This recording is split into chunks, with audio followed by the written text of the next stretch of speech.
Hello, in front of me I've got MOTOROLA Moto G13. In this video I'll show you how to use Google Assistant on lock screen. In the beginning, let's go to Google app,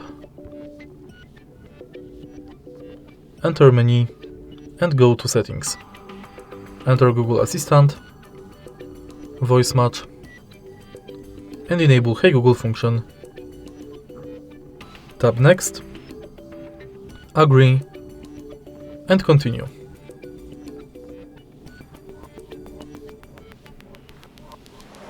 Now let's try it out. Hey Google. Now we are sure it's working, let's go back and enter lock screen. Also make sure that this function is enabled. And now you can simply lock the screen and say, Hey Google, what's the weather like tomorrow? It'll be partly cloudy, with a high of 51 and a low of 35. And that's it. If you find this video helpful, please leave like, comment and subscribe.